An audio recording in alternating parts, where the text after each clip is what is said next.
लोकसभा निवडणुकीच्या चौथ्या टप्प्यात होणाऱ्या ज्या निवडणुका आहेत त्याचा आज प्रचाराचा शेवटचा दिवस आहे।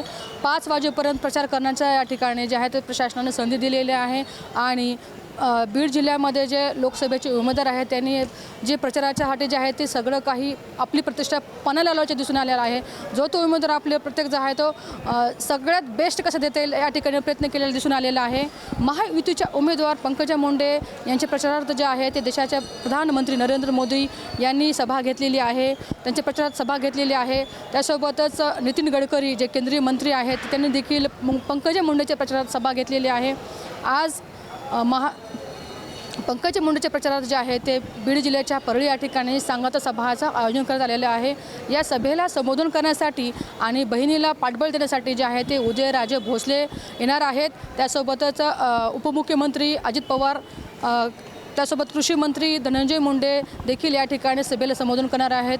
5 वाजेपर्यंत जी आहे ती सभा होणार आहे।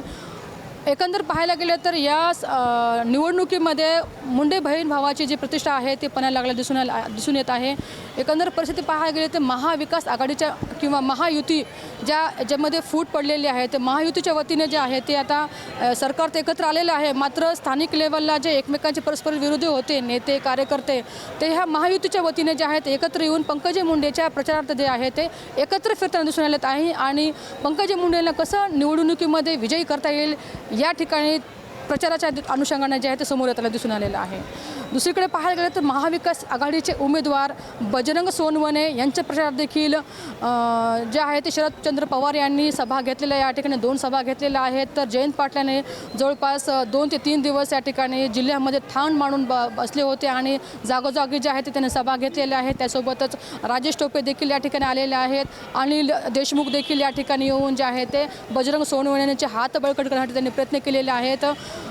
एकंदर पाहायला गेलं तर तिसरा उमेदवार जर आपण पाहतो तर तो आहे तो वंचित बहुजन आघाडीचे अशोक हिंगे यांच्या देखील प्रचाराचा जोर चांगलाच तापलेला दिसून आलेला आहे। त्यांच्या प्रचारात जे आहे ते प्रकाश आंबेडकर जे आहेत ते ॲडव्होकेट त्यांनी देखील या ठिकाणी 2 सभा घेतलेल्या आहेत आणि त्यासोबतच अनेक मान्यवरांनी या ठिकाणी जे येऊन जिल्ह्यामध्ये प्रचार केलेला आहे। जागोजागी आपली ताकद जी आहे ते पणा लावला दिसून आलेला आहे आणि आज जो आहे तो आज शेवटचा दिवस आहे प्रचाराचा।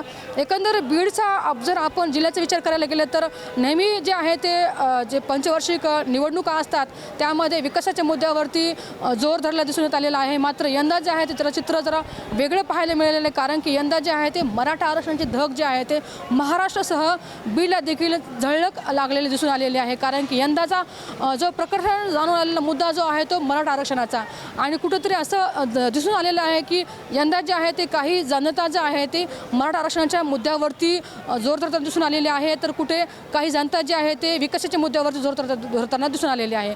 मात्र यंदा जे 13 तारखेला मतदान होणार आहे आणि 13 तारखेला मतदान झाल्यानंतर 4 जूनला जे आहे ते या मतदानाचा निकाल लागणार आहे आणि मतदान राजा जो आहे तो सजग आहे, सतर्क आहे, जाणकार आहे आणि निश्चितच मतदान राजाला माहिती आहे की त्याला मतदान कोणाला करायचं आहे आणि यंदा जे आहे ते बीड लोकसभेवरती खासदार म्हणून कोण निवडून येणार ही सर्वांना राज्यासह देशाला उत्सुकता लागलेली आहे।